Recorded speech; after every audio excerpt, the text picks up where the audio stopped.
नमस्कार, आप देख रहे हैं इंडिया टीवी। आपके साथ मैं हूं मीनाक्षी जोशी। आज से उत्तर प्रदेश के लोकतंत्र के पर्व में हर शख्स की भागीदारी का वक्त शुरू हो गया है। जी हां, उत्तर प्रदेश में पहले चरण का मतदान शुरू हुए 2 घंटे बीत चुके हैं और सुबह से ही वेस्टर्न उत्तर प्रदेश के अलग अलग पोलिंग सेंटर से वोटर्स की लंबी लंबी कतारों की तस्वीरें आ रही है।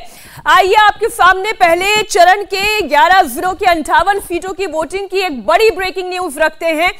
पश्चिमी उत्तर प्रदेश के पोलिंग सेंटर्स पर इस वक्त 58 सीटों पर वोटिंग जारी है।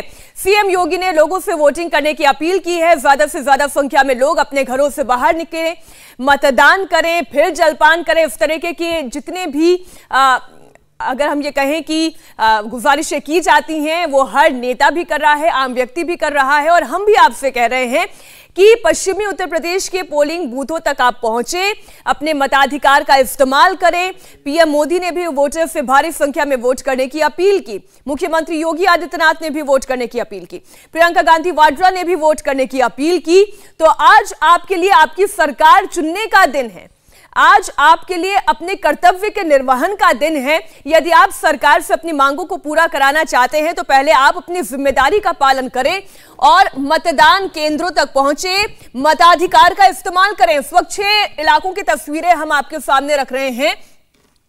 नोएडा, मथुरा, हापुड़, मुजफ्फरनगर, मेरठ और कैराना, जहां पर मतदान करने वाले लोगों के बीच खासा उत्साह दिखाई दे रहा है। लोग जोर शोर से अपने घरों से निकल रहे हैं, मताधिकार का इस्तेमाल कर रहे हैं। मथुरा में वोट डालने के बाद योगी सरकार के मंत्री श्रीकांत शर्मा ने इस बार 2017 से भी बड़ी जीत का दावा किया। सुनिए आप। श्रीकांत शर्मा इस वक्त हमारे साथ है। श्रीकांत जी, सबसे पहले तो क्या उम्मीद इस बार के चुनाव में है, क्योंकि पहले फेज का ये मतदान है, कितना उत्साह आप लोगों में देख रहे हैं और इस वक्त बीजेपी में कितना उत्साह? देखिए, उत्साह तो खूब है, लाइन लगी हुई है, सब लोग लोकतंत्र के उत्सव में अपनी सहभागिता है। यही लोकतंत्र की खूबसूरती है। ये चुनाव बिजली, पानी, सड़क, स्वास्थ्य और शिक्षा के अलावा प्रदेश की सुरक्षा, परिवारों की सुरक्षा, बहन बेटियों की सुरक्षा से जुड़ा चुनाव है। ये चुनाव कोई सामान्य चुनाव नहीं है। यह चुनाव उत्तर प्रदेश को पटरी पर, बेपटरी उत्तर प्रदेश को पटरी पर लेकर हम लोग आए हैं, उसको और तेज गति देने वाला चुनाव है। नौजवानों को बेहतर भविष्य का चुनाव है। हमारे जो छोटे बच्चे हैं उनको अच्छा वातावरण मिले, अच्छा माहौल मिले, ये उसका चुनाव है। आपने पिछली बार 1 लाख से ज्यादा मतों से जीत हासिल की थी। इस बार क्या उम्मीद है, क्योंकि सामने आपके प्रदीप माथुर जो पहले भी 3 बार के विधायक? अभी जो पार्टियां पहले चुनाव लड़ी थी वो आज भी चुनाव लड़ रही हैं। जनता का चुनाव है। जनता ने मन बनाया है कि अब हमारे मथुरा में विकास हुआ है और अब हम लोग विकास को वोट करेंगे, हम लोग कमल को वोट करेंगे। मेरे यहाँ 1.25 लाख घर हैं। पीने का पानी नहीं था, हमने 70,000 घरों में पीने का पानी भेजा है। हमने स्वास्थ्य सेवाओं में बहुत अच्छा काम किया है। मेरा जिला अस्पताल है, उसको हम लोग अपग्रेड किया है। 20 बेड हैं, हमने आइसोलेशन वार्ड वहाँ तैयार किया है। हमारा जो कोविड लैब था उसको हमने 5 गुना की उसकी क्षमता वृद्धि की है। ऑक्सीजन प्लांट लगाया है। तो अब वो केवल रेफर सेंटर नहीं है हॉस्पिटल। वहाँ कोई बीमार जाएगा, गरीब आदमी जाएगा तो उसको वहाँ इलाज भी मिलेगा। पानी पर काम कर रहे हैं, बिजली पर। मैं जब आया था उत्तर प्रदेश में, जब मैं ऊर्जा मंत्री बना तो पूरे प्रदेश में अंधेरा रहता था, गलियों में अंधेरा रहता था, सड़कों पर अंधेरा था, गांव में अंधेरा था। हम लोग गांव के रहने वाले हैं, बिना बिजली के कैसे रहा जाता है ये हमसे ज़्यादा कोई नहीं जानता। हम लोग यहीं रहे हैं, देखा है। एक महीना 45 दिन लग जाते थे, ट्रांसफार्मर नहीं मिलता था। आज मेरी सरकार में 48 घंटे में गाँव में ट्रांसफार्मर पहुँच जाता है, 24 घंटे में ट्रांसफार्मर पहुँच जाता है। बिजली सूर्य से लेकर सूर्योदय तक, कहीं किसी भी गांव में अंधेरा नहीं मिलेगा आपको। अपने कैमरा को लेकर जाइए। हम तो जो काम कर रहे हैं वो डंके की चोट पे बताते हैं। आप जाइए, रियलिटी चेक करिए। हमने यमुना शुद्धिकरण पर जो कार्य किया है, आप जाइए। मसानी पर हमने बहुत अच्छा जल शोधन संयंत्र लगाया है, उसको आप जाकर देखिए। वहाँ STP हमने बनाया, उसको जाकर देखिए। मल्टी लेवल पार्किंग बनाई है हम लोगों ने मथुरा में, उसको जाकर देखिए। जवाहर बाग को बहुत सुंदर बनाया है, उसको जाकर देखिए। सरकारी अस्पताल को आप जाकर देखिए। बहुत काम किए हैं। अभी हमारे यहाँ लगभग 1000 किलोमीटर की पानी की पाइपलाइन डाल रहे हैं, हर घर को सीवर से जोड़ रहे हैं। अंडरग्राउंड केबलिंग का काम हमारे यहाँ चल रहा है। तो बहुत खूबसूरत, दिव्य और भव्य मथुरा को बनाना है। तो श्रीकांत शर्मा को आपने सुना। इस वक्त हमारे सहयोगी अलग अलग इलाकों से लाइव हमारे साथ जुड़ गए। मथुरा से गौनिका अरोड़ा हैं, मेरठ से सहयोगी ज्योति मिश्रा हैं, राजेश कुमार अलीगढ़ से हमारे साथ जुड़ गए हैं। और इन तीनों ही जिलों में लड़ाई बड़ी दिलचस्प है, इसलिए शुरुआत जरा मेरठ से कर लेते हैं। ज्योति मेरी सहयोगी वहां से जुड़ी हुई है। आज सबसे पहले तो ये बताएं ज्योति, मेरठ के लोगों में कितना उत्साह नजर आ रहा है? मतदान केंद्रों पर कितनी लंबी कतार? मीनाक्षी, जब हम यहाँ पर सुबह सुबह पहुंचे तो इतना घना कोहरा था कि आप शायद ही अपने अगल बगल कुछ लोगों को देख पाए। हमें सिर्फ हर तरफ खेत ही खेत नजर आ रहा था। तब मुझे ये लगा था कि शायद आज लोग वोट करने के लिए जल्दी नहीं निकलेंगे। लेकिन जब मैं मेरठ के सबसे हाई प्रोफाइल सरधना सीट पर पहुंची तो मैं थोड़ा सा आश्चर्यचकित भी हुई, क्योंकि यहाँ पर सुबह 7 बजे से ही लोगों की अच्छी खासी भीड़ पोलिंग बूथ पर नजर आने लगी है। सरधना की हम बात करते हैं तो मेरठ में 7 जो सीटें हैं उनमें से सबसे वीआईपी और हॉट सीट ये मानी जाती है, क्योंकि यहाँ से बीजेपी के फायर ब्रांड नेता जो माने जाते हैं संगीत सोम, वो 2 बार विधायक रहे और इस बार भी उन्हीं पर, क्योंकि हिंदुत्व का वो यूथ पोस्टर बॉय माने जाते हैं, तो इसीलिए उन्हें फिर से मौका दिया गया। ऐसे में अतुल प्रधान से उनका मुकाबला है और जो जंग है वो बहुत मजेदार और कांटे की टक्कर है, इसीलिए काफी दिलचस्प लड़ाई देखने को मिलती है। तो अब लोगों में पब्लिक सेंटिमेंट्स जो क्या है मीनाक्षी, ये इनसे ही पूछ के देखते हैं कि आखिर कितना एक्साइटमेंट है इनमें। आप सरधना से हैं सर, क्या नाम है आपका? मेरा नाम रामकिशन सिंह है जी। मैं देख रही हूँ कि आज रोज के मुकाबले सर्दी कुछ ज्यादा ही है, इसके बावजूद आप लोग सुबह सुबह घर से निकले हैं वोट डालने के लिए। हाँ, वोट डालने के लिए निकले हैं सुबह सुबह घर से। तो उत्साह है आप लोगों में? बहुत उत्साह है। और माहौल क्या है यहाँ का? यहाँ का माहौल बहुत अच्छा है और संगीत सोम तीसरी बार विजयी हो रहे हैं। और मीनाक्षी, मैं यहाँ पर संगीत सोम जी भी पहुंच चुके हैं, उनसे डायरेक्ट बातचीत करने की कोशिश करेंगे, क्योंकि इस बार का जो मुकाबला है वो पिछली बार से थोड़ा अलग है, मुद्दे अलग हैं, समीकरण अलग हैं, तो उनसे भी हम बातचीत करने की कोशिश करेंगे कि आखिर उनमें खुद कितना उत्साह है इस बार के मुद्दों को लेकर। यादव के लिए क्या कहेंगे? जयंत चौधरी और अखिलेश यादव पश्चिम उत्तर प्रदेश में बहुत बड़ा दावा कर रहे हैं कि इस बार बहुत बदलाव होगा। तो आप देख रहे हैं सरधना सीट जो कि वीआईपी सीट है और संगीत सोम ऐसी टोपी पहन कर आए हैं जिस पर कमल की छाप है। हमारे सहयोगी ज्योति उनसे बात कर रही है। तो लोग तो उत्साही दिखाई देंगे। हाँ, आप ये तस्वीरें देखिए, अच्छा खासा उत्साह सरधना में लोगों के बीच में दिखाई दे रहा है, भीड़ मौजूद है। जब तक ज्योति संगीत सोम से बात करें, जल्दी से एक बार राजेश, इस वक्त अलीगढ़ में क्या माहौल है यहाँ से लड़ रहे हैं? संगीत जी, हम देख सकते हैं कि आप केसरिया में रंगे नजर आ रहे हैं। इस बार जो मुद्दे हैं, लोग केसरिया चुनने वाले हैं, इसकी कितनी उम्मीद नजर आ रही है? नहीं, आपने ये कैसे कह दिया? इस बार हम तो हर बार ऐसे ही रहते हैं। और फिर आप ये भी जान रहे हैं कि ये सरदार और जिन्ना के बीच का चुनाव है, आपको याद रखना चाहिए। लोगों के बीच आप सुबह भी थे और दिन भर जो माहौल आपने देखा, इससे पहले भी आप जब उतरे हैं, तो इस बार बताया जा रहा है कि पिछली बार की तरह समीकरण नहीं है, कांटे की टक्कर नहीं, आप गलत कह रहे हैं। इस बार ज्यादा अच्छा समीकरण है, पिछली बार इतना अच्छा समीकरण नहीं। कितने वोटों से जीत की उम्मीद आप? 50,000 वोटों से। अच्छा। और इस बार लोगों के जो मुद्दे रहे हैं उन पर उम्मीदों पर आप खरे उतरे? 100% खरा उतरे हैं। जिन रास्तों पे आप चलकाई होंगे, यहाँ हाईवे है, देहात का इंटीरियर का गांव है। पिछली सरकार में जब आते तो यहाँ आने के लिए रास्ते नहीं थे, यहाँ गाड़ी से नहीं आया जा सकता था, इतनी बुरी हालत थी। एक समीकरण जो आपके खिलाफ थोड़ा सा जाता नजर आ रहा है वो ये कि सपा गठबंधन ने जो कोशिश की है कि जाटों के ही नेता को अपनी तरफ कर लिया, तो उससे, क्योंकि आपका ये जाट बाहुल्य इलाका भी है, तो उनका थोड़ा सा मत जो है वो डाइवर्ट होता नजर आ रहा है। सपा, लोकदल, बसपा, कांग्रेस चारों पार्टी मिलकर लड़े थे लोकसभा, तब भी यहाँ हारे थे। कहाँ आप इस गठबंधन की बात कर रहे हैं? चारों नहीं जीत पाए तो ये कौन से ठगबंधन को कहाँ जिताने वाले? आप वोट डालने जा रहे हैं अंदर? अब बिल्कुल वोट डालेंगे। तो संगीत सोम है हमारे साथ, वो वोट डालने अंदर जा रहे हैं और वो वोट डालकर जब बाहर आएंगे तो हम फिर कोशिश करेंगे कि उनसे बातचीत करें।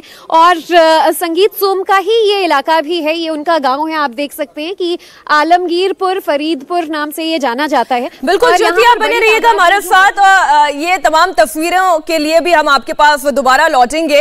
लेकिन एक बार अभी तक कितने प्रतिशत मतदान हो गया है उसकी जानकारी भी हम दर्शकों के सामने रख देते हैं। यूपी का पहला रण और ये पहला चरण, और आगरा में आप देखिए इस वक्त जो मतदान चल रहा है 6% मतदान। बीते 2 घंटे की ये रिपोर्ट हम आपके सामने रख रहे हैं, 7 बजे से लेकर 9 बजे तक की ये रिपोर्ट आपके सामने रख रहे हैं। अलीगढ़ की बात करें तो अलीगढ़ में भी बहुत दिलचस्प मुकाबला है, हाई प्रोफाइल सीट है। अलीगढ़ में भी 7% मतदान हुआ है। अब इसके अलावा बागपत की बात करें, बागपत जाट बहुल इलाका, यहाँ पर 7% मतदान हो चुका है। तो कमोबेश लोग जो है पूरे उत्साह के साथ अपने अपने घरों से निकल रहे हैं। गौतम बुद्ध नगर की बात करें, नोएडा में भी आज मतदान चल रहा है, गौतम बुद्ध नगर की बाकी सीटों पर भी मतदान चल रहा है। जेवर की बात कर ले तो 4% मतदान अभी हुआ है। देखिए शहरी इलाका है, लोग धीरे धीरे घरों से बाहर निकलते हैं, तो उम्मीद की जा रही है जो अभी 4% है वो थोड़ा सा और बढ़ेगा। गाजियाबाद की बात करें 8% मतदान, अभी तक सबसे ज्यादा बेहतरीन जो प्रतिशत है वो गाजियाबाद का दिखाई दे रहा है, 8% मतदान हो गया है। हापुड़ में 6% मतदान हुआ है। यूपी का ये पहला फेज का मतदान चल रहा है, जहां हापुड़ में 6%, गौतम बुद्ध नगर की तस्वीर हमने आपको दिखाई 4%, गाजियाबाद में 8%, मथुरा में 7%। मथुरा भी अगेन एक बहुत ही हॉट सीट है। बिजली मंत्री जो है, ऊर्जा मंत्री हैं श्रीकांत शर्मा, यहां से चुनावी मैदान में हैं। वो भी सुबह सुबह वोट कास्ट करने के लिए पहुंचे, लोगों से वोट करने की अपील की। मेरठ में भी बहुत तेजी से मतदान चल रहा है। बीते 2 घंटे में 8% मत यहां पर पड़ चुके हैं और ये अभी और बढ़ने वाला है। ज्यादा संख्या में लोग फिर निकलने लगेंगे। सर्दियों का मौसम है, सुबह इतनी भीड़ नहीं होती, लेकिन फिर भी जैसे सरधना की हमने एक तस्वीर आपके सामने रखी, मुजफ्फरनगर में देखिए 9% मतदान हो गया। अभी तक जिन जिन शहरों का नाम हमने लिया है, जिलों का नाम लिया है, उसमें सबसे ज्यादा वोट प्रतिशत मुजफ्फरनगर में दिखाई दे रहा है। तो अब शामली की बात कर लें, उसी के पास का जिला शामली, मुजफ्फरनगर के पास, जहां 7% मतदान हुआ है। आप एक बात पर गौर करिएगा, जितने ग्रामीण इलाके हैं, जितने छोटे शहर हैं, वहां से लोग निकलकर वोट करने के लिए अपना उत्साह ज्यादा दिखा रहे हैं। राजेश हमारे साथ जुड़े हुए हैं अलीगढ़ से। अलीगढ़ की लड़ाई भी राजेश बड़ी दिलचस्प है। अलीगढ़ में लोगों के बीच में कितना उत्साह दिखाई दे रहा है वोट को लेकर, और इस बार जनता के बीच में मुद्दे क्या हैं? बिल्कुल उत्साह नजर आ रहा है मीनाक्षी। यहाँ पर सवेरे यहाँ पर घना कोहरा था, बावजूद इसके लोग समय से पहले मतदान केंद्रों पर पहुंचे थे। 6 बजे हमने देखा कि मतदान केंद्रों पर लोग पहुंचने शुरू हो गए थे। इस वक्त मैं अलीगढ़ जिले के कोल विधानसभा क्षेत्र के एक मतदान केंद्र पर, आप तस्वीरें देख लीजिए, लोग जो है अपनी बारी का इंतजार कर रहे हैं मतदान केंद्र पर, और लगातार सवेरे से हम ये चीजें देख रहे हैं। पिछले चुनाव में यहाँ जिले की 7 सीट पर भारतीय जनता पार्टी विजयी हुई थी, लेकिन 2012 की बात करें तो भाजपा खाता नहीं खोल पाई थी। इस बार यहाँ जिले के जानकार मानते हैं कि मुकाबला कड़ा है। दोनों पार्टियां, या समाजवादी पार्टी हो या भारतीय जनता पार्टी हो, पूरे जोर के साथ उन्होंने अपने मुद्दों को सामने रखा। लेकिन जो लोगों से बात हो पाई, क्षेत्रीय मुद्दे फिलहाल गौन है या लोकल मुद्दे गौन है। राष्ट्रीय मुद्दों पर लोग जो है वो ज्यादा इस पर ध्यान दे रहे हैं। राष्ट्रवाद का मुद्दा हो या फिर हिंदुत्व का मुद्दा हो, उस पर बात कर रहे हैं। और एक सबसे बड़ी बात जो है लोगों में नजर आ रही है कि 5 साल पहले की सरकार के कानून व्यवस्था और इस सरकार के कानून व्यवस्था की तुलना करते हुए लोग नजर आ रहे हैं। जो लोग मतदान करके बाहर आ रहे हैं, उनसे हमारी बात हुई तो कानून व्यवस्था को लेकर बड़ी चर्चा है यहाँ पर, और उसको लेकर भी बहुत लोग अपना मत जो है वो दे रहे हैं। तो मतदान फिलहाल यहाँ तेज है। अलग अलग मतदान केंद्रों पर हम इस वक्त घूम रहे हैं और हर जगह लंबी कतारें जो है मीनाक्षी देखने को मिल रही हैं। जी बिल्कुल, आप बने रहिएगा हमारे साथ। इधर नोएडा में भी जबरदस्त वोटिंग हो रही है। हमारे संवाददाता मनीष प्रसाद ने जब कुछ वोटर्स से बात की तो उन्होंने बताया कि सुरक्षा ही उनके लिए सबसे बड़ा मुद्दा है।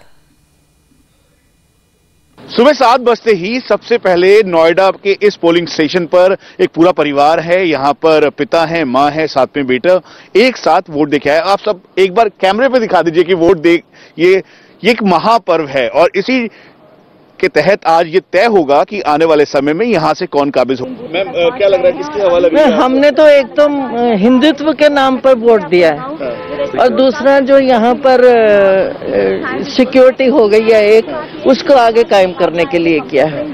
सर आपका क्या नाम है? रोहित जैन। रोहित जी, किन मुद्दों के आधार पर आपने वोट दिया? क्या लग रहा है आपको, किसकी हवा है इस बार? हवा तो खैर जो काम पास में हुआ है कुछ सालों में, और काफी डेवलपमेंट हुआ है नोएडा में। हम लोग ने रिसेंटली शिफ्ट किया है Noida, and we have seen the difference. Past 3 years में जो डिफरेंस आया है नोएडा में, हम चाहते हैं कि वो कंटिन्यू रहे। से बीजेपी के प्रत्याशी के तौर पर पंकज सिंह है, उसके साथ साथ एसपी से नील चौधरी, और फिर उसके बाद कांग्रेस से पंखुड़ी पाठक यहाँ पर अपनी किस्मत बता रही है। आपने वोट दिया सर? हाँ दे दिया। क्या नाम है आपका, कहाँ से? मैं डॉक्टर अजय बनारा, मैं नोएडा से ही हूँ, क्लियो काउंटी से। अब ये बताएं कि क्या लग रहा है आपको, जो इस समय हवा लग रही है, खासतौर पे जो अभी लग रहा है, किन मुद्दों के आधार पे आपने वोट दिया? अब क्या लग रहा है आने वाले टाइम पे क्या होने वाला है? देखिए, मुद्दा तो केवल एक ही है कि बिकॉज वी आर डॉक्टर्स, रात को भी हमें जाना पड़ता है मरीजों को देखने के लिए, तो safety is our prime thing. आज बड़ा इंपॉर्टेंट दिन है, आने वाले टाइम पे इससे ही सब कुछ बदलाव होगा। जी जी, बिल्कुल ठीक बात है आपकी। पहले हमें हॉस्पिटल में भी काम करने में थोड़ा डर लगता था कि किसी भी तरह से कोई भी पेशेंट आके हम लोगों से अटकने लगते थे, लेकिन ये सब सेफ्टी होनी चाहिए, हम लोग भी सुरक्षित रहने चाहिए, बाकी पूरी पब्लिक सुरक्षित रहनी चाहिए, लेडीज के लिए भी सेफ्टी होनी चाहिए, and this all has been improved a lot in 5 years। So इसी मुद्दे पे हमने वोट दिया है। और ये इस समय नोएडा की वो आवाज है जिसे जानना समझना बहुत जरूरी है। वोटर्स अपने घर से बाहर निकल रहे हैं और वोट डालने आ रहे हैं अलग अलग पोलिंग स्टेशन पे। हमारी भी यही अपील है कि आप अपने घर से बाहर निकलें और वोट डालें। तो रिपोर्ट आपने देखी नोएडा से। यहाँ की भी लड़ाई बहुत दिलचस्प है। हालांकि पंकज चौधरी जो पहले भी यहाँ से जीते थे, इस बार भी उनके जीतने की, पंकज सिंह, अब वो इस बार भी उनके जीतने की संभावना जताई जा रही है, लेकिन ये तो खैर 10 मार्च को तय हो जाएगा। सुरेश राणा की इस वक्त तस्वीर आप देख रहे हैं। ये भी पश्चिमी उत्तर प्रदेश से आते हैं। अब ये भी चुनावी मैदान में है, टिकट इन्हें भी मिला है। ऐसे में अब कॉन्स्टिट्यूएंसी जो है उनकी थाना भवन, यहाँ पर लोगों के बीच में क्या मुद्दे हैं, कितना उत्साह है, ये भी आप लोगों के लिए जानना जरूरी है। एक रिपोर्ट आप देखिए इसी इलाके से। पहली बार वोट डालने आए हैं कि किसकी हवा है, क्या है, कुछ अंदाजा लगा है आपको? हवा तो चारों तरफ सारी सरकार की ओर लग रही।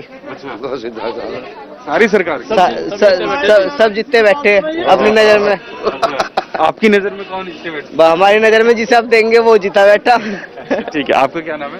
विनय जैन। क्या करते हैं साहब? बिजनेस करता हूँ साहब। और क्या सोच के आए हैं, क्या मुद्दा है इस बार के चुनाव में? चुनाव का मुद्दा ये है जी, अच्छी सरकार, अच्छी सरकार होनी चाहिए। और किसकी हवा लग रही है इस बार? हाँ, वो तो वही बात है, सब जीते बैठे, सबकी हवा लग रही। जो चुनाव में खड़ा होता है वो जीतने के लिए होता है जी। अब सारे जीते हुए हैं। ठीक है, देखिए ये तमाम लोग जो वोट डालने के लिए आए हैं, अधिकांश लोग मुखर हैं इस बात को लेके कि किन मुद्दों पे और क्या सोच के वोट कर रहे हैं, लेकिन बहुत सारे ऐसे लोग हैं जो कह रहे हैं कि देखते हैं, हमने सोचा है हम वोट करेंगे। तो भास्कर की ये रिपोर्ट आप बागपत से देख रहे थे। सुरेश राणा की हमने आपको जानकारी दी, शामली की थाना भवन सीट से वो उम्मीदवार है। वहां की तस्वीरें भी हमने आपको दिखाई। अच्छा खासा लोगों में उत्साह दिखाई दे रहा है, खूब लंबी लंबी कतारें यहाँ पर लगी हुई। और एक बात गौर से देखिए, लोग कोविड को लेकर भी जागरूक है, अपने चेहरे पर मास्क लगाकर पहुंचे हैं वोट कास्ट करने के लिए, विच इज वेरी इंपॉर्टेंट, बहुत जरूरी है ये। हमारी सहयोगी गौनिका अरोड़ा मथुरा से जुड़ी हुई हैं। मथुरा की जो सीटें हैं, ये इनमें से एक तो सीट बहुत ही वीआईपी सीट है और आपने आज सुबह सुबह बात भी की श्रीकांत शर्मा से, वो तो खैर जीत की उम्मीद जताएंगे, लेकिन लोगों के बीच में मुद्दे कौन कौन से हैं जो हावी हैं? देखिए, बिल्कुल जिस तरीके से उत्तर प्रदेश के तमाम खासतौर पर पश्चिमी उत्तर प्रदेश की बात करें तो जिन जिन जिलों में भी हम गए, और अगर मथुरा की पर्टिकुलरली बात की जाए तो यहाँ के लोगों के लिए, क्योंकि ग्रामीण इलाका है जहाँ पर इस वक्त मैं मौजूद हूँ, और लोगों के लिए, महिलाओं से जब बात की तो उनके लिए मायने रख रहा था कि सिलेंडर उनको मिला है, उनके खाते में 500 रुपये आया है, और कई महिलाओं का ये कहना है कि अभी इस महीने भी उनके खाते में 1000 रुपये आया, तो वो महिलाओं के लिए कहीं ना कहीं मायने रख रहा है। उनका कहना है कि वो चीज़ उन्हें आत्मनिर्भर बना रही है। इसके अलावा सुरक्षा सबसे ज्यादा बड़ा मुद्दा है, क्योंकि ये जो इलाके हैं, ब्रज के इलाके या फिर पश्चिमी उत्तर प्रदेश के तमाम इलाके, वहां पर लोगों का ये कहना है कि कानून व्यवस्था सबसे ज्यादा सुधरी है। ऐसे में वो कानून व्यवस्था को लेकर लोग इस वक्त वो मुद्दे को दिमाग में रखते हुए भी लोग इस वक्त वोट दे रहे हैं। साथ ही साथ ये तमाम लोग जो इस वक्त कतार में लगे हैं और जिस तरीके से लोगों में उत्साह है मीनाक्षी, वो सुबह से देखने को मिल रहा है। वोटिंग जब शुरू होनी थी उससे आधा घंटा पहले ही लोग मतदान केंद्रों पर पहुंचना शुरू हो गए, कोविड प्रोटोकॉल्स का पूरी तरह पालन कर रहे हैं और अपने मत का इस्तेमाल कर रहे हैं। सर, क्या नाम है आपका? शंकर जी। शंकर जी, इस बार क्या मुद्दों को दिमाग में रखते हुए वोट किया जाना है? अब मुद्दे तो सब बहुत हैं, मुद्दे इनकी कमी ना है। हाँ, मुद्दे इनकी मत पूछो। एक दो अगर बता देते जो मायने रख रहे हैं सबसे ज्यादा। अब मुद्दे यही है, विकास होना चाहिए, और क्या है, विकास होना चाहिए। तो विकास लगा है पिछले 5 साल में हुआ है? हाँ हुआ है, हुआ दिख रहा है और हुआ। आपका सर क्या नाम है? कांति सैनी। कांति सैनी जी, जिस तरह उन्होंने कहा कि 5 साल में विकास हुआ, क्या आपको भी लगा या अभी क्या चाह रहे हैं, बदलाव चाह रहे हैं? किस तरफ लग रही है इस वक्त उत्तर प्रदेश में?